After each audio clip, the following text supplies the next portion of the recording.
So I had Cherry here. He was the youngest guy in the Marine Corps at the time because I remember when so now it's like around November time. It was Marine Corps ball. So they actually pulled Cherry from SOI to be the youngest guy in the Marine Corps to cut the cake alongside the oldest, whatever the ceremony And this is at is. this is still SOI. still at the School of Infantry while we're Okay. training.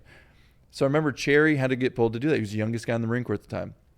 And then I had Horn down here, Longoria. I'm 6'5". Longoria was probably like 4'11". He had to get a waiver to get in. I don't think he was really that little, but he was tidy. Little. We became really good friends throughout the time. I have a bunch of photos of me next to him. I still actually remember one time when we were in this big auditorium and they're like, "Who's the tallest guy? Stand up in here." And I stood up. And they're like, "Who's the shortest guy?" And he happened to be right next to me. And he stood up. And he's like, "Now how tall are you going to be when someone starts firing shots at you?" And I was like, I just pointed at him and everyone laughed. I pointed at him, everyone laughed.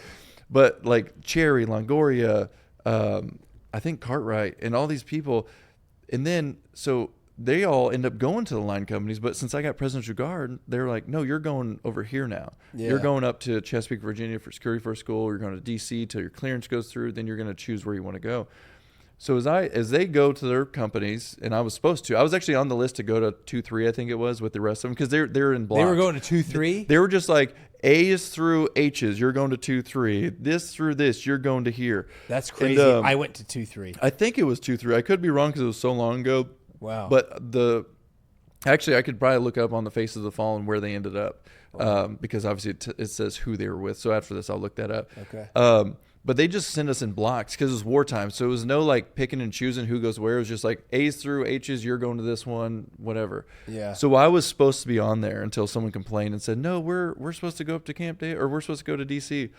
So I end up going there. They go off to war, and one by one, I'm like, "Oh, Longoria died. Oh, Cherry died. Oh," Jesus. And I'm just like sitting here like, "Holy crap, like is my whole class gonna die?" And so I had survivor guilt before I knew what survivor guilt was, because I kept thinking like, why would God put me here when all my friends had to go there? Like there's got to be a reason why I'm here, but I still felt like a piece of for not being there. Yeah. So I still go through the 2 months of Security Force School before I get to DC, and I start doing.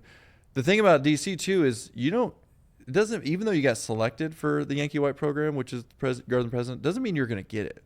So you could still go through the FBI check, because they actually send people to your house and do all this stuff just to make sure you are who you're supposed to be, and that you didn't swindle them in some way. Yeah, yeah. But I'm sitting here looking at my background, like all my siblings, even my sister, have been to prison, jail, poor family. They probably think we'll be enticed by money. Like it's probably not good.